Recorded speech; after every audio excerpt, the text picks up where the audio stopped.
Thanks for making the journey down to this end of the building. Didn't realize it was such a walk. So today we are going to be talking about exploring NFC on Android. I'm Sean Weiser. I didn't put my Twitter handle on there. It's at WeiserS or at Weisers. Either one will work. I don't tweet that much, but if you follow me, I'll try to follow you in return.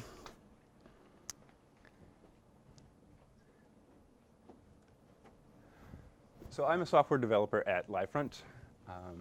I do a mixture of stuff. My favorite part of it, though, is the Android side of things. So when I tend to do projects or try to take on some side work, it tends to be Android specific. The people at Livefront is we're an awesome group of designers and developers. We're out of Uptown. We help other companies build and design mobile apps for themselves. There are quite a number of Livefronters here, right, all in the front row, it looks like. So if you want to say hi throughout the day, just go up to them. They seem to be friendly. I don't know. Besides Livefront, I also want to put in a spiel for TC Hack. TC Hack is a collaboration between Smart Factory, Livefront, and Astra HQ, and a bunch of individual organizers. TC Hack is a bi-monthly get-together of people. They just get together to hack on some code, to just get together and just have some fun. The Android-specific one is it's the second and fourth Thursday of each month at Smart Factory, which is in Uptown. The website is tchacknight.com. Everyone's welcome, all experience levels. Besides Android, there's also iOS and Rails. So it'd be great to see people there. So the agenda for today, I'm going to do an introduction of what NFC is, just a brief high-level overview of it, and it's kind of how I got excited by playing around with it, pretty much.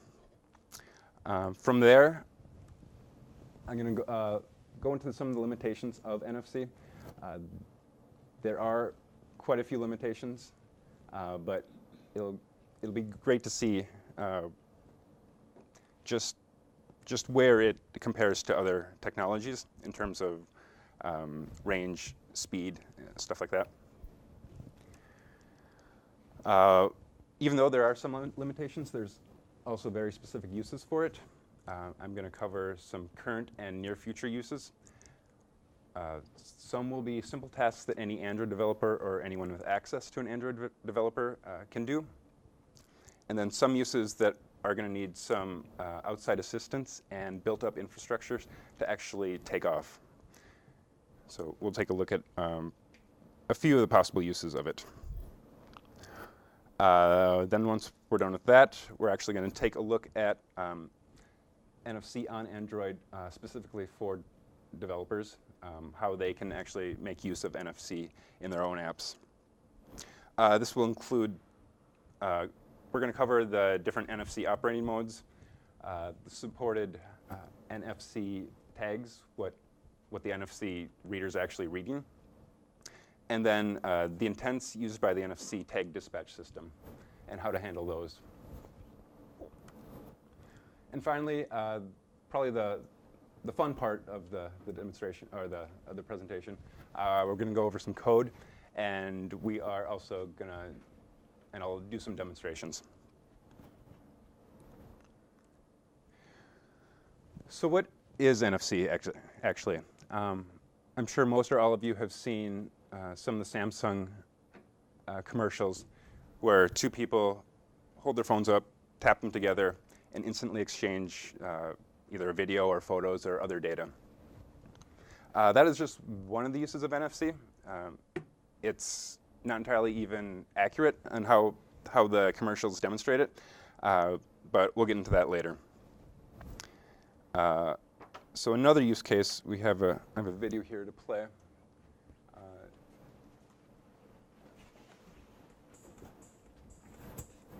Oh, there's sound.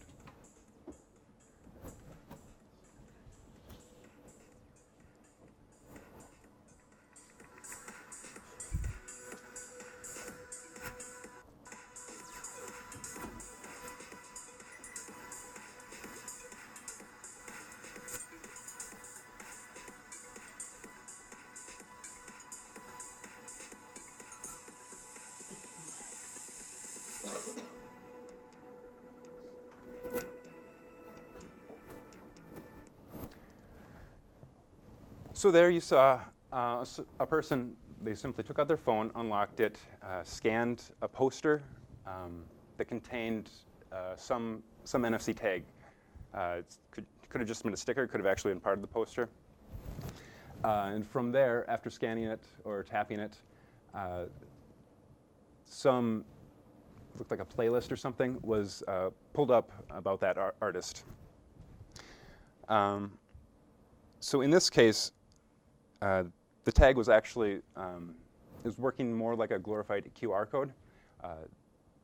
Instead of taking a picture and pulling it down a URL, it was actually just a URL embedded into the tag itself. But there are better use cases of this of NFC than just simple data retrieval based on a URI. So about a month or two ago, I was reading about NFC, and I sounded kind of cool to play around with. So I went onto Amazon and bought a bag of these little NFC tags. They're really small. They hold about 130 bytes, but they let me play around with the technology. So one of the first things I did was just a little proof of concept app. Let's see if I can pull it up.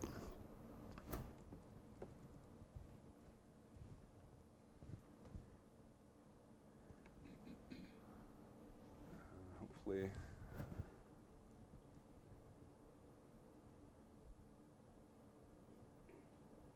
Sweet.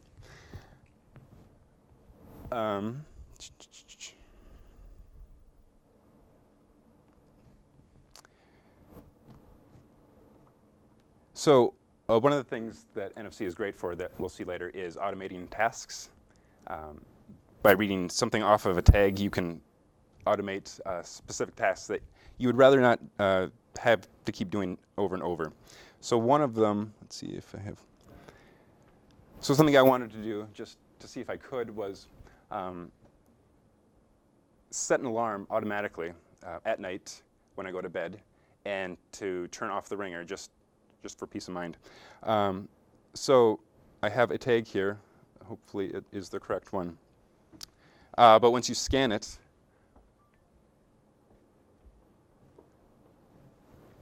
it says good night. And then if you notice up here, it's actually muted and an alarm is set. So before bed each night, you could do this, set your alarm, and know that it's set for 6 a.m. for the next morning. And that didn't take much effort at all. So that kind of really got me excited on how simple and how easy it is to work with NFC on Android.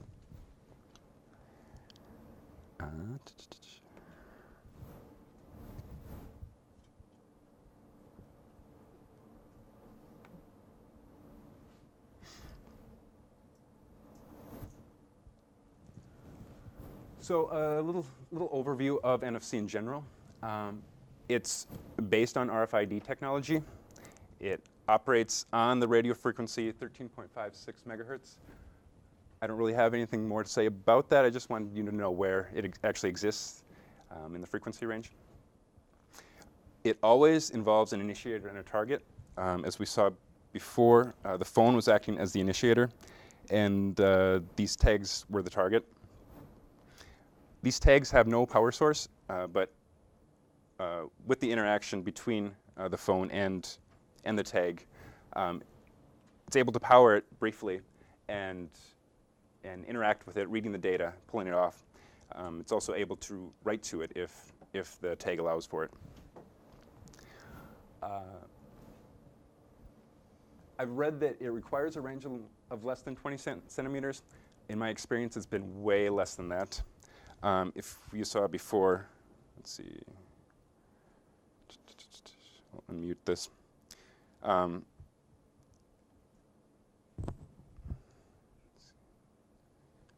Hasn't read. It read about a centimeter away. So they're extremely close range. And then this last point, transfer rates between 106 kilobits to 424 kilobits. NFC is extremely slow. Thank you.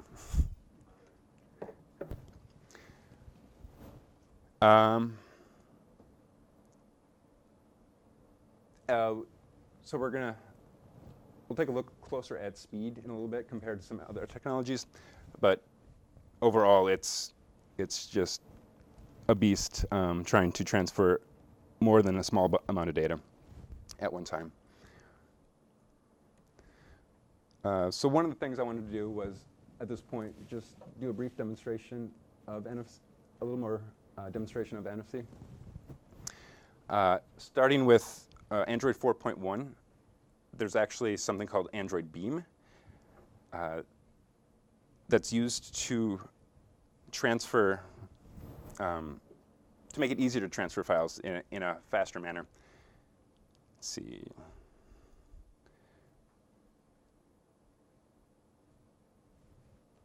So I have another phone with NFC here. I'm going to beam a picture from one to the other. Let's stop scanning those tags.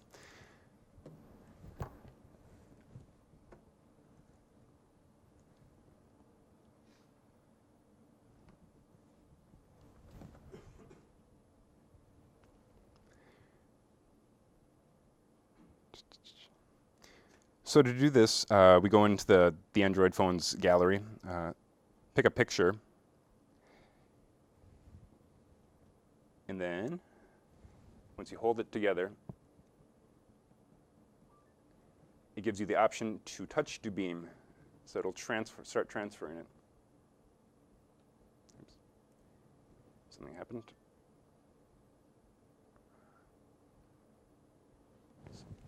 Oh.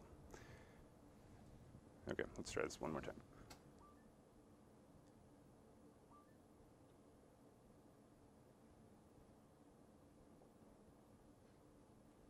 Interesting. Let's see.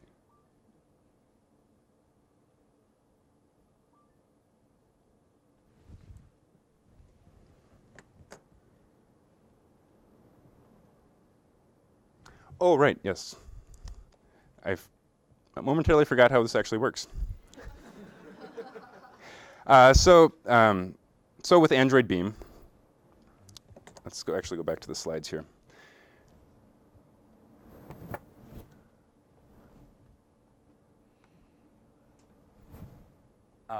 So Android Beam actually uses NFC just to connect up a Bluetooth connection between the two devices, and then the transfer is actually made over Bluetooth. Once the transmission is done, then it turns off the Bluetooth on the phone. As we'll see later, Bluetooth is a much better way to transfer larger amounts of files, or larger sized files. Let's see, let's try this again then.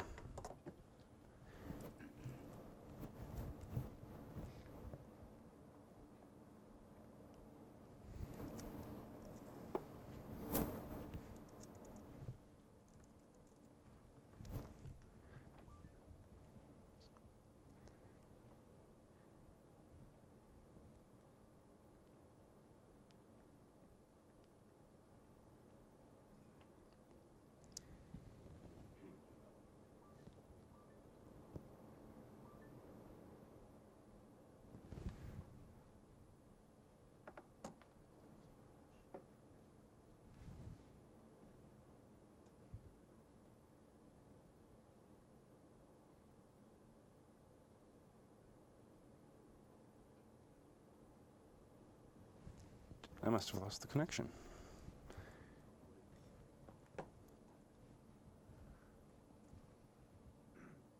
Oh, it's just very slow.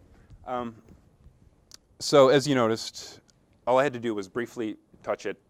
Bluetooth was actually enabled. Probably can't see it now. But at that point, I could actually separate the two phones. They didn't have to be in that 1 to 2 centimeter range anymore. And then if I pull this down,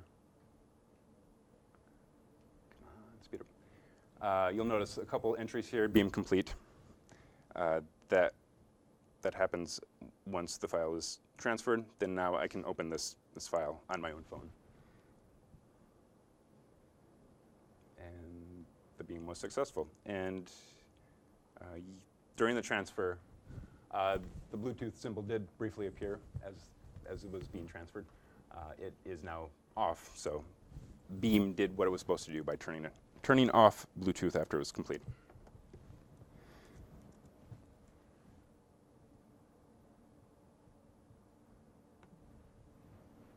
Samsung also has something called SBeam, which is an extension of Android Beam. Instead of Bluetooth, though, it actually uses Wi-Fi Direct, which is even faster. These are both Samsung, but I think I just have SBeam disabled on one or both of them, so we just saw Android Beam at work.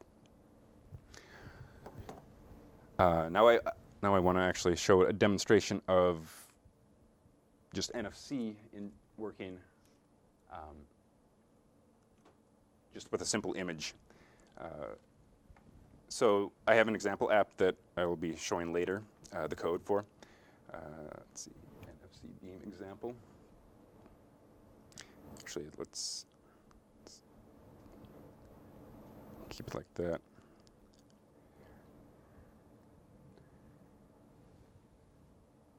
So we're gonna beam again. This time we're just transferring an image.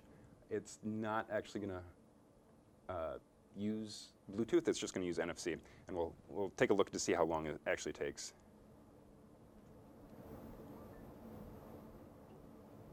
So it started. It's still going. Still going. Still going. Still going. Finally, and that's only a 19K image. So it is not a fast technology. But it's not meant to be, so that's okay.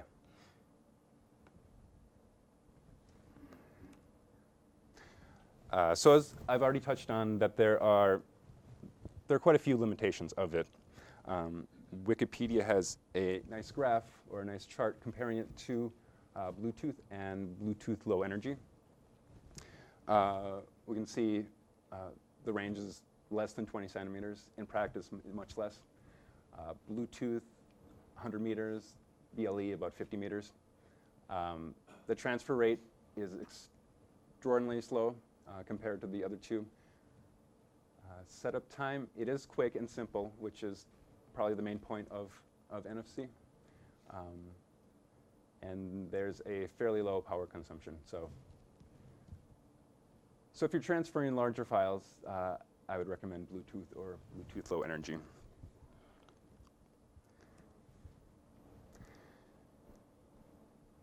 Yeah. Android Beam actually uses Bluetooth. It doesn't transfer the files by NFC. It's actually just pairing by NFC. Yep.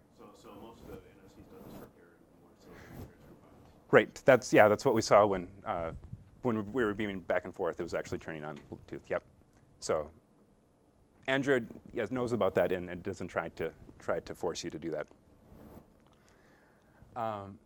So as we saw, some limitations are the very short range to actually set up and transfer files. Some would actually consider short range to be a benefit, depending on the use case. One of the use cases we'll see later is a payment system, and you might want to be present and near the point of sale when you're actually making that. So short range does have its uses. We also saw extremely low data transfer rate, and as we'll see later, NFC itself isn't costly to implement, but some of the support around it will be. Once again, we'll look at the payment systems and how businesses and vendors will have to actually implement their own readers to make use of it.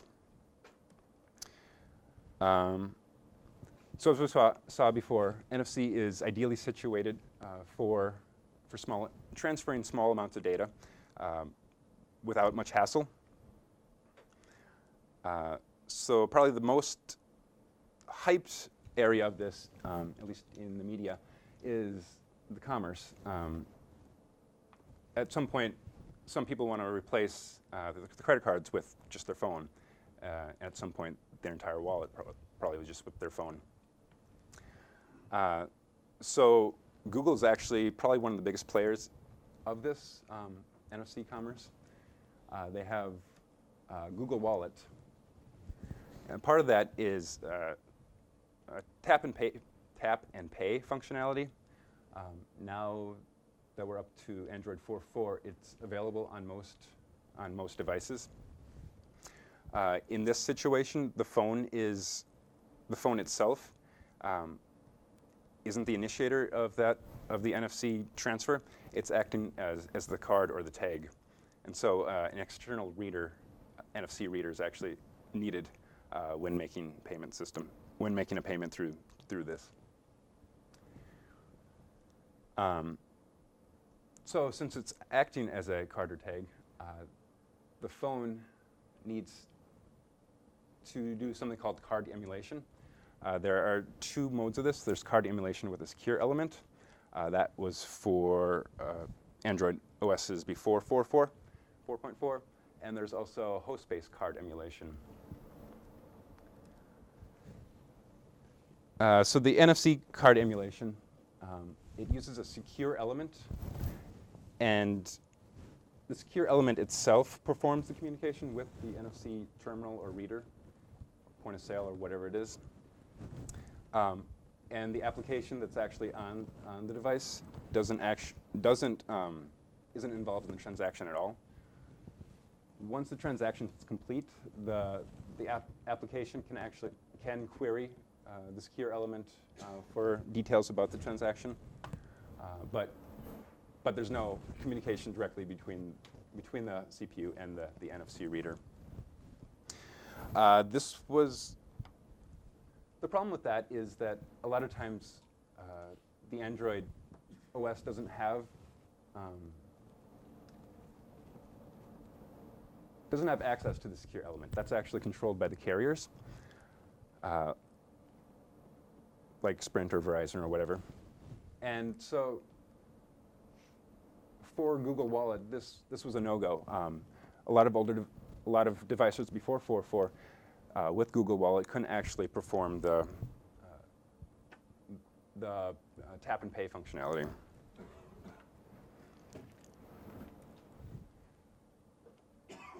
With the introduction of Android 4.4, though, we now have something called host-based card emulation.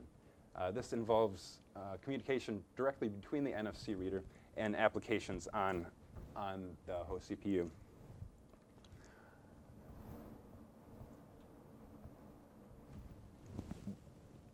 One question I have that I don't know much about is the actual security around that. By avoiding the secure element, I'm not sure entirely how safe it is. I've read that there are precautions taken so that any data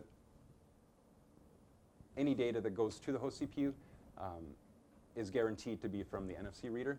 So there can't be any data that's lost or diverted somewhere else.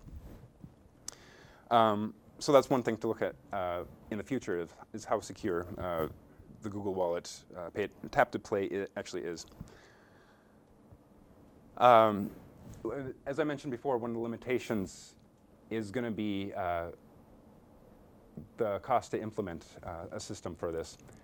Businesses and vendors need to come on board and actually invest something into it if they want to support this. There's not wide support right now, but we'll see how. It's still in its infancy, so we'll see how long it actually takes for people to come on board with it, or whether they actually do.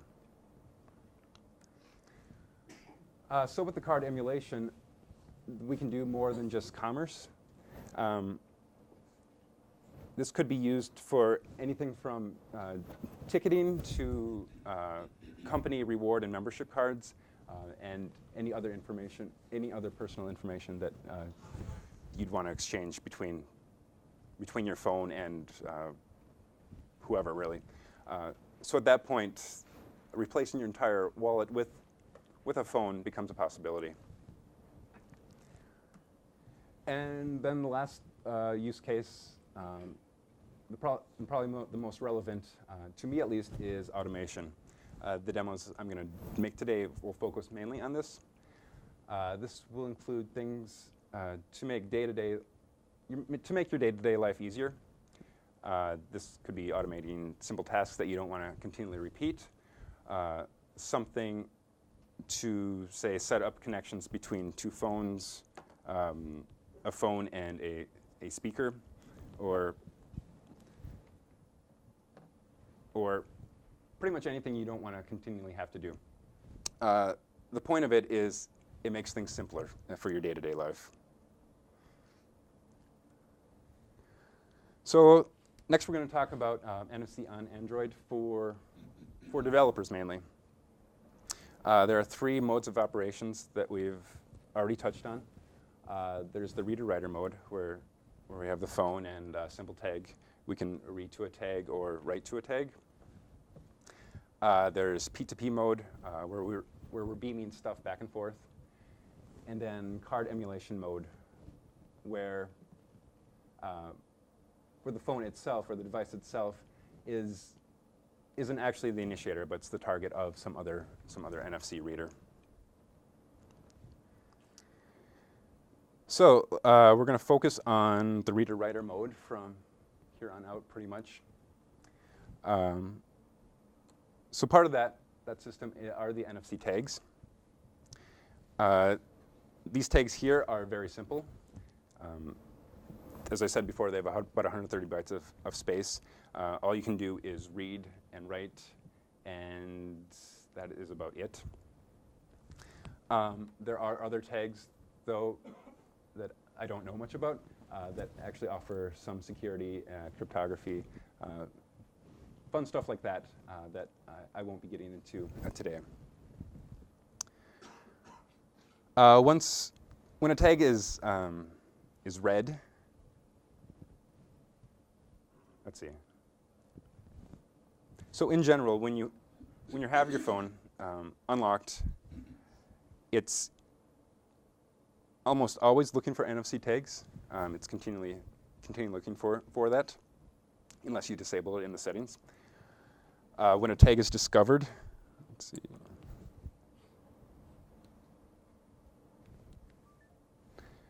Oh, that's not showing. That's fine. When a tag is discovered, the OS wants the most appropriate activity or application to handle that, what is on the tag. Ideally, there would be only one application to handle a specific tag. As I was saying before, NFC is meant to be simple. You don't want to bring up an app chooser once you've scanned a tag and scrolling through that and picking the app that you actually want to make use of. So there are ways to do that, to either force specific apps to open the tag or for your app to identify itself as a reader of that tag. Let's see. So when a tag is read by Android, it determines the MIME type or the URI of the data on that tag. It encapsulates that data into an intent, and then that intent is fired off. And from there, the actual activity that is going to make use of it is launched. Let's see. So if an Android device supports NFC tags, they are required to support these different tag types. We're going to focus on EndF. EndF tags are the best supported on Android. There are more methods to create and read EndF tags than any of the others. The other ones you have to kind of, it's not given, those methods aren't given to you nearly as much as for reading the EndF tags. And tags might support more than one technology. When a tag is read, it actually advertises what types it does support. There are also 2 other types that are optional for the OS to support, MyFair Classic, MyFair Ultralight. All this information is on the Android developer guides. So that's probably the best resource for all of these.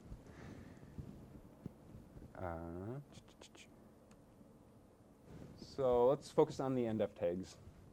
As I was saying before, they have the best support of any tag on the Android. Data there is stored in something called an EndF message that contains 1 or more EndF records.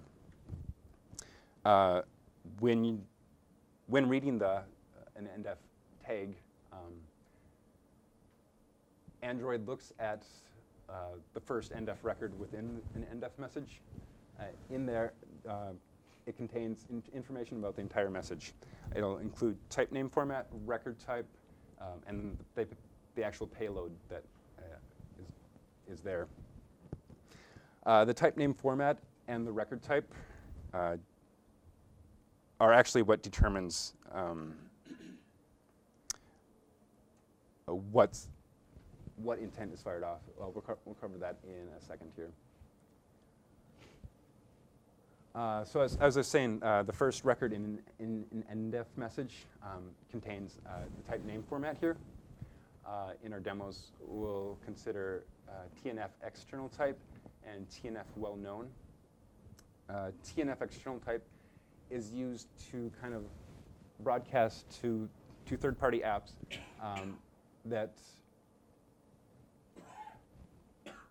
to look for that tag type. It includes a domain name and a service name. So if the app is looking specifically for those, it will be chosen and launched. The other one that we want to look at is TNF well known. There, we actually have another slide for just TNF well known. But that gets mapped to a MIME type or a URI, depending on stuff in this next slide. So here we're going to focus on RTD text, which is just a plain text tag, and RTD URI, which is a URI that you can launch usually a browser with. Let's see. So there are 3 different types of NFC intents that we can launch. This is the priority that they occur in. The first one, action EndF discovered, happens when an EndF tag is scanned, and it has a recognized MIME type or URI. If no app is actively looking for that, or the tag that we just scanned is not an EndF tag, or it is an EndF tag but the MIME type or URI is unrecognizable, then this next intent is kicked off, action tag discovered. And then if no one's actually looking for that, then an action tag discovered is kicked off. At least with my phone, there's a built-in support for pretty much any tag scanning. All it does, let's bring that up.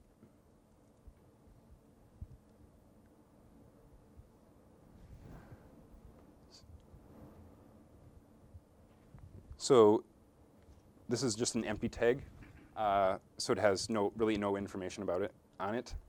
When you scan that, this simple app just comes up saying empty tag.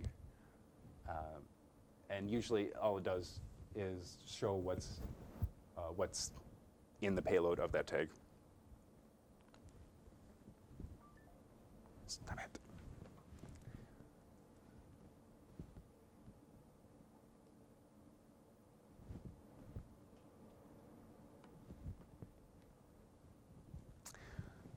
So as I was saying before, apps can actually filter on what intent they want to look for, in case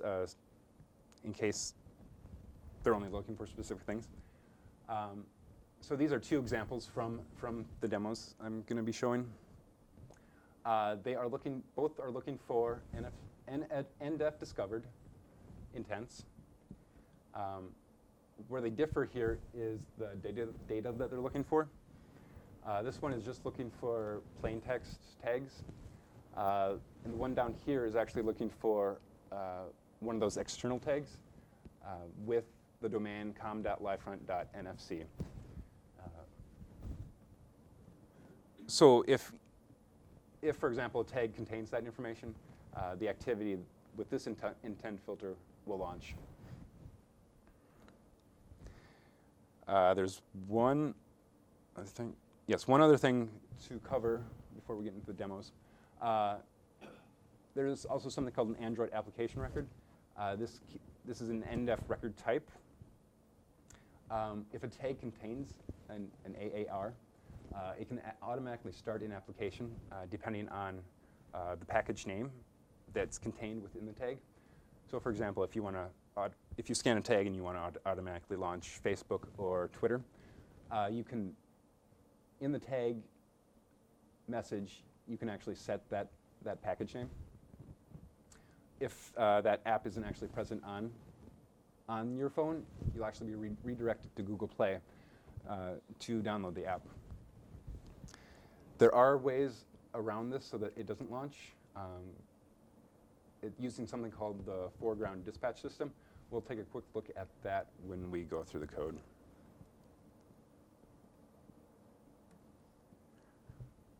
So code and demos.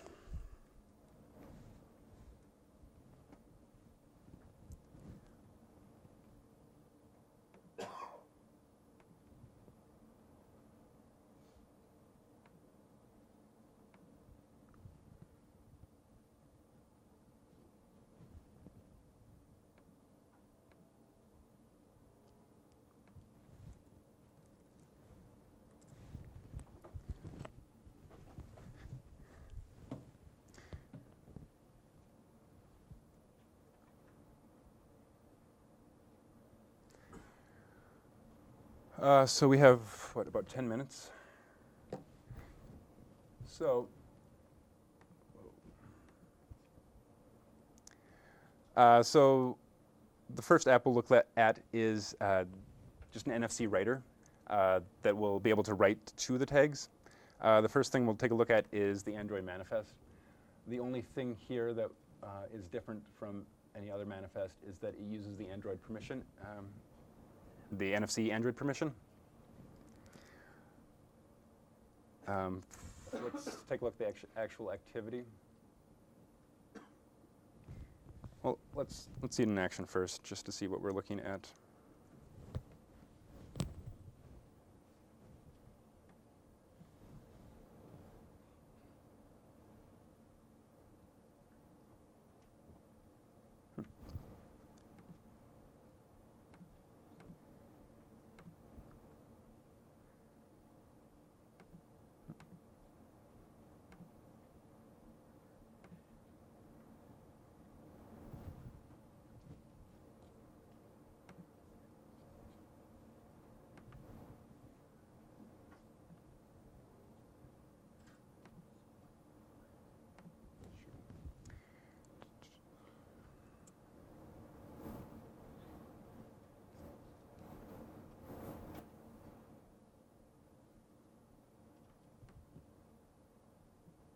There we go.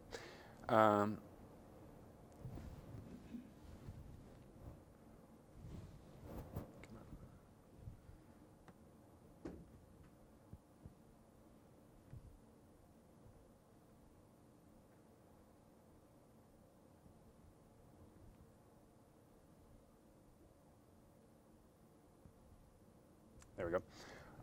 So all the NFC Writer is, you set a payload, just say test.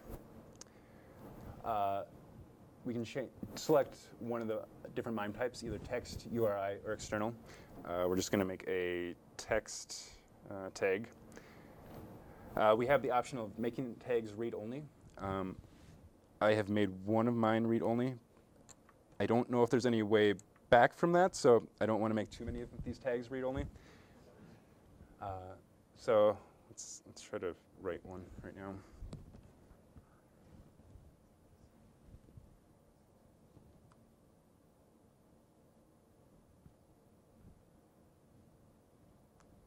So it says it wrote to a formatted tag. So one of the other examples is the NFC Reader. All this does is wait for a tag and test. So this also is displaying the tag capacity. It's only 137 bytes. Its remaining capacity, 129 bytes. And it is still writable. Let me choose. I think this one is a read-only one. Let me see.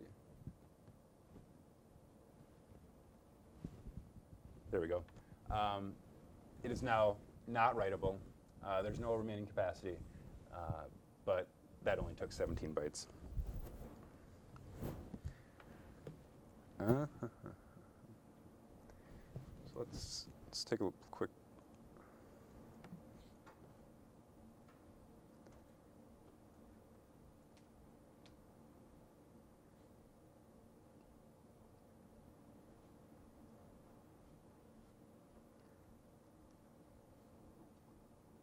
Yes. Feel free to show pairing with the speaker. Yeah, maybe. Yeah, let me actually. Code's no fun, right? Let's just show examples. So let me do one of my other things that I wrote.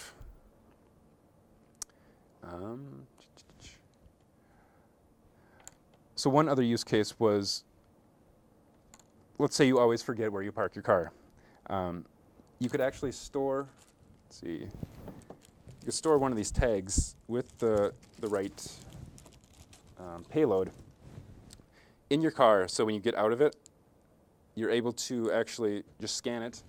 It'll remember your location, and then when you want to come back later, you will know exactly where you are. Let's see.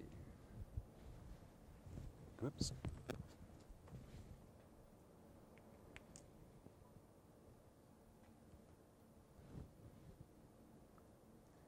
So this one has been pre-programmed. So right now, the app loaded is now getting my location. It says location set. So then when you go back into the app, you can take a look at the last location that you scanned. And this should pinpoint where we are, way at the end of the building there.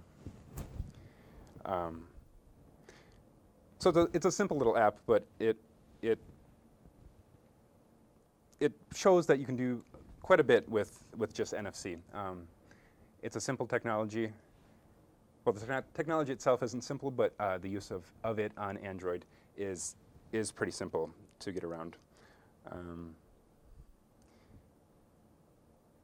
So Colin also brought in the speaker.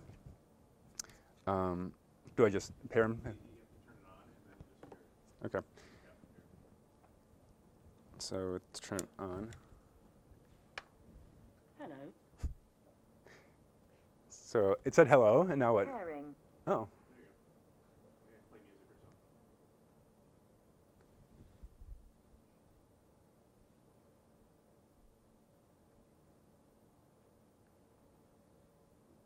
Will it say when pairing's done? Okay.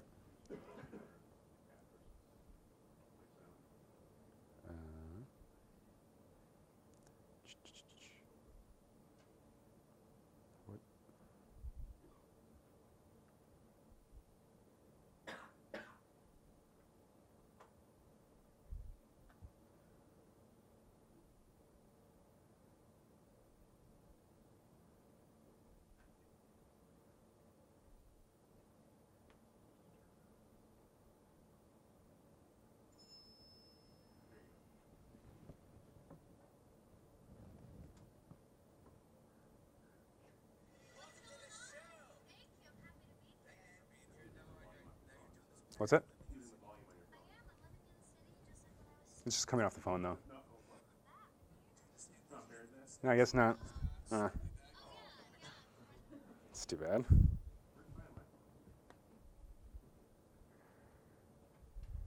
have to probably accept it as a Bluetooth. Oh, okay. Let's see. Oh, I did get a security notice. Let's try that.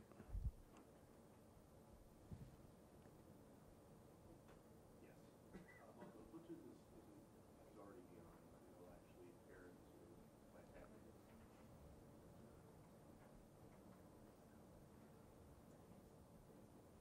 It has a special device that comes with it called tags inside of the mouse. Can you get security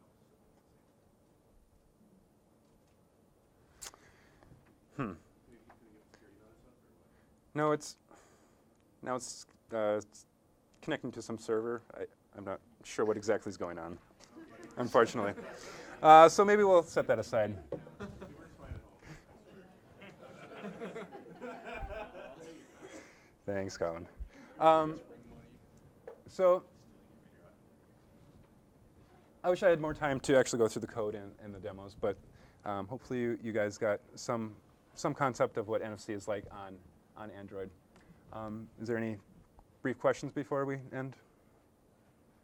Yeah. So we talked a lot about NFC and Android. Is there cross-platform with iOS? Are they ever going to hop on the NFC train? I don't know myself. I'm not much of an iOS guy. Does anyone know? So Sean and I were talking about this earlier this week, and it sounds like they did a patent for a fingerprint scanner combined with NFC, so there's potential that in the next couple of years they will unveil NFC as a payment solution. So it's not clear when that's going to happen.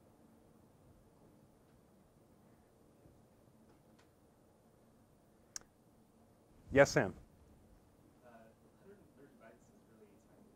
It is. Is that, I mean, would you use that for anything other than storing an ID, or are there uses for it in practice? For simple tags like that, there's not much else you can probably put on that. It's good for URLs. Yep. If you want to, say, tell it, give commands to a device that has an app on it, that kind of thing. Usually it's something more identifying than it is about trying to actually store a file on the, you might store a URL to the file. Almost store an entire tweet. The bigger ones are more So that's just those. Yeah, these are just cheap little things. Sorry about that, guys. Yeah, so thanks everyone for coming. Oh, yeah, Adam, sorry. I don't know if you know, but you don't actually then the wallet tap. No, I don't know that much about what actually happens there. That would be interesting to find out what exactly is going on. We've actually had discussions about having it for that, making for convenience when people are talking at work, have a keychain so you just use a different paper.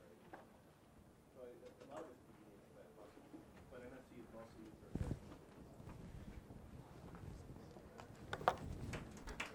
Thanks, everyone.